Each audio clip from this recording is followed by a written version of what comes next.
47 Sportscave. Welcome, everyone. Beautiful Sunday morning out there in Metro Detroit and beyond. I'm your host, Justin Rose. Welcome inside. Rico Beard from the Spartan Beat, 92.1 in East Lansing. Lansing, I should say. Kyle Bogey, 97.1, the ticket from the Bogey and Wojo show. Guess I can get that out in one. Back from Cancun. Nice little vacation. Yeah, happy to be here back in Michigan. It feels great. Yeah. Hey, it's going to be 60 on Tuesday. Could have been worse. I know. Could have been worse. Right? Looking forward to that. I'm not as tan as I thought I would be, though. I get to sit next to the only guy whose show is actually shorter than mine.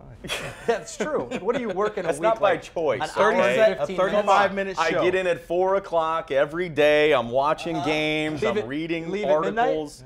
I mean, it depends. The 8-hour day only existed in everyone else's world. But plus, those Pistons broadcasts can be very long sometimes. That's true.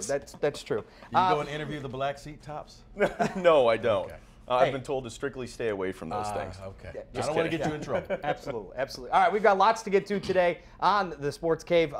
Plenty of talk and discussion is going on about this company, ESPN, and their reporting of a name of a student athlete on Michigan State's men's basketball team for sexual allegations, 4th degree.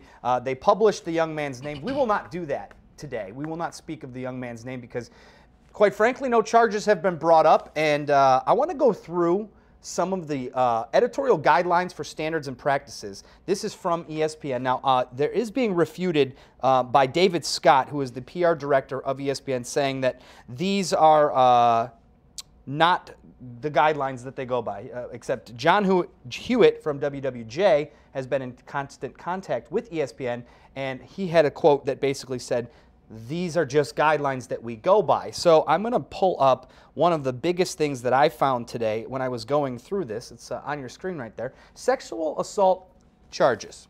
In the case, according to ESPN, let me get to it on my page here. So ESPN is calling this fake news, is what yes, basically ESPN is saying that this is fake news, except the one guy, Scott, to John Hewitt said, this is just guidelines that we go by. Direct quote. And this is from their mouth. As a rule, we don't report the names of accusers in criminal sexual assault rape cases unless the accuser personally decides to make his or her name public. And in this case, that is not what had happened. Didn't happen. And look, I want to preface this conversation with, at the end of the day, at the end of all of this, change needs to be made. Widespread change needs to be made, not only at Michigan State, but universities across the board. And if Michigan State's going to be the first university to have to do the recoil and the recourse and pave the way so that this stops and that we can get to the bottom of this and make it right for everyone, protect women first and foremost, fine. By all means, let's do that. But let's do that in the appropriate way, and let's not throw names out there and put kids under the bus who maybe don't deserve it. And what you can't do is have this go from Me Too to witch hunt. I understand where the Me Too is coming from, but now it's almost McCarthyism where if you're accused, you're guilty. And you have to prove that you're not, I didn't do this. And that's where ESPN, because people were like, well, they can sue. What they told was fact. So you can't sue them. It was unethical.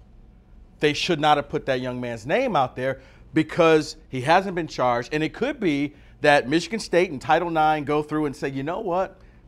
And I know this sounds weird, and I may be a bad person for saying this. Maybe the girl didn't tell the complete truth.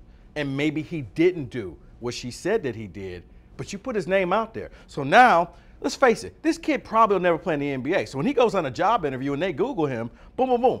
Hey, son, what happened with this? Right. You got to explain this each and every time because ESPN could not wait 10 days for MSU to give them the police report. They jumped the gun. Right. See, but that's the thing, too, and there's transparency on both sides, I think, with Michigan State and, of course, with ESPN and this reporting. And I know we've been talking about it's being sensationalized and it's being, opportunistic by ESPN. At the same time, this investigation has been going on for, 5-6 months now, and Michigan State still needs another 10 days to properly respond to this, to get them the information. There is a missing transparency coming from Michigan State as well as ESPN. Now, ESPN should not have released the name, and I do have a huge issue with that. At the same time, if we're talking about ESPN trying to sensationalize and make it seem like Michigan State has all these problems, why release the name? Like, if you don't release the name, you don't say it's a walk-on, you don't say it's a kid, you have no idea really who he is on this team. You just say a player on Michigan State's top-ranked team has been accused of sexual conduct. that's going out there like wildfire. And that would cause a bunch of speculation. If that's truly what ESPN wanted, they should have done that, but they didn't. And again, I still disagree with releasing that. My thing is this, and in talking with the MSU police and those, they're being inundated with all types of freedom of information requests. Yeah. So they're saying, hey, we got to make sure we do everything right. We got to make sure that everybody up the chain knows exactly what's going out so that nobody gets blindsided of what's happening. I think ESPN could have waited 10 days. You drop the story at midnight. And the irony of all ironies is they're saying, well, Michigan State's not communicating with us. Well, now that this has come out, ESPN has went into a shell, and they don't want to talk to anybody. Let's actually go back to their guidelines here that I'm going to roll with until I get the new ones from ESPN, which I've actually asked for to be emailed, and then the gentleman said right here. Let me pull up that tweet again if we can. David Scott right here in my request to him said right here, we do not share our guidelines. I'm correcting the erroneous information you are putting forth so you can better inform your viewers. ESPN stands by its reporting. And I just simply said back, why are you not being transparent if you're reporting cries for another institution to do the same? Your reports have been erroneous at times very well done. We're just trying to find the truth just as you are. Don't you want that? So back into the paper here, transparency highlighted. An important element of ESPN's editorial credibility and integrity. It can be measured in a number of ways, including responsiveness to viewer and user comments and criticism, willingness to explain editorial decisions, willingness to openly correct mistakes, and openness about ownership and conflicts of interest. Guys, we're asking the same thing that you're asking of Michigan State of you. If you can't put yourself out there and say, this is why we're doing what we're doing, how can you sit there and pot kettle it and say to Michigan State, why can't you be transparent? Why can't you tell us what we need? I just look at that right there, and it's like, I am on the side of finding the truth just as everybody else is. And I will give a shout out to Mike Valeni for 97.1 The Ticket, who has been very open with this discussion. And he's to say, I'm in the same boat. If Michigan State is doing things to cover this up, let's burn it down. Get everybody out of there who's in problem. But the problem is right now we're just throwing accusations against the wall and seeing if they stick. And I have a problem with that. Well, the bigger problem that I have with it is you have taken the focus from where it should be. Bingo. On the monster that was Larry Nassar and everything that he did. We're not talking about that anymore. Boom. We're going to Izzo. Izzo, what's up with this walk-on? Izzo, what's going on with this? What's going on with that? We're not even talking about the person we should be talking about and the reform that should happen. We're now caught up on ESPN is almost like we got to prove that we're right. We got to find something to justify this report.